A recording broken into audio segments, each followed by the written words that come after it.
longest song I ever wrote in 20 minutes that I kept. It took me about 2 weeks to make it rhyme, and then it took me about 6 months to learn it. It's called A Partridge's 403rd Freakout. Yeah. Well, sometimes I think we're already dead, or this trap that I call time is just some inception-like dream state I'm in as I lay dying. I think maybe we never existed at all. We're just some five-sensed hallucination, or just the mirror image of a higher reality beyond our comprehension. And I lie awake at night and I can't keep my mind from wondering about what it all means, that I have the ability to wonder what it all means. But you know that nobody in this whole wide world can give you the definition of consciousness that doesn't venture off into religion or some kind of absurdist pseudoscience. And since I started listening to both sides without caring on to which side I fell, I found out that there were more than two sides, if you really want to know a subject well, which only led me to more heartbreak as I thought about all the fights that have been started by two sides, and neither one of them was truly wrong or right. And then I started considering the brutality that I witness every day, how numb to the sight of human suffering that I'd become in my middle age. Cause all them fascists and them commies been spewing out their dogmas, taking over the conversations. Any voice that's devoid of an agenda has been removed from consideration. And I started thinking about the weapons of mass destruction, biological and chemical and nukes, and we could have had them all fired from the push of a button of this orange presidential buffoon. And so I started reading up on how I was going to survive a nuclear apocalypse, and after my research I concluded I didn't even want to survive to live in a world like that. So even if I try to be positive and convince myself someday we might actually see peace, well, it's then that I realize in like a billion years or something our planet's going to cease to be, because the sun has gravity too, you know. We're being pulled in as we orbit. If we don't find a way to destroy ourselves, then the sun's gonna do it for us. La la la la la la la, turn off your mind.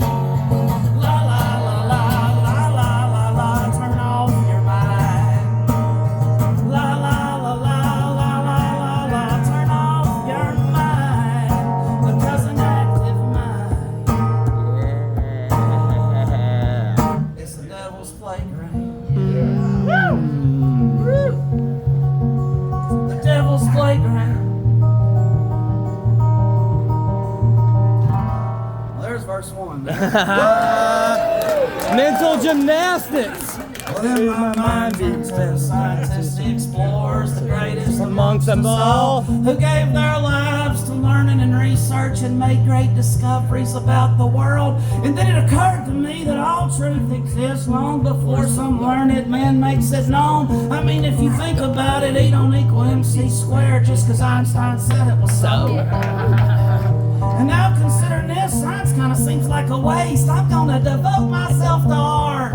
At least an artist creates something of value, a unique representation of his heart. Then I look around at this plastic world and their frowning faces and their disdain for beauty, and I seen all the poor starving artists dwelling at the fringes of a cold society. But you know that we would not have fur Elise if it were not for this individual named Beethoven. We'd certainly not have the White Album if Paul McCartney never met John Lennon. And I said, well, maybe that's my problem. I miss my Lennon. Somehow that chance done passed me by, and that's the reason I'm standing here singing this stupid song and losing my freaking mind. And then even this stranger thought my tortured mind began to ponder. Lord, I wonder what if Einstein would have met McCartney first while John Lennon was studying the great wonders. I mean, I ain't saying it would have been the Beatles, man, but it would have been interesting to see what they put out. Because I know that Einstein had some pretty cool hair, but I wonder if he could twist and shake. Maybe if Einstein had been singing, oh, blah, oh, blah, Instead of drafting a letter to Roosevelt that paved the way for a nuclear bomb, then a little boy from Nagasaki could have married a pretty young girl from Hiroshima, and they could have sang "Oh, blah dee blah da" together and told their children songs by the millions. And I can't imagine that the guy that wrote Imagine would have been any use in a science lab unless that lab had the sole purpose of giving world peace a chance. And so we gotta dabble into science and Einstein and McCartney. We gotta find a way to get back in time. But then I realized if we ever build a time machine, it'll be based on the scientific work of Albert Einstein. So la la la la la la la, turn off your mind. La la la la la la la la, turn off your mind. La la la la la la la la, turn off your mind. Because an active mind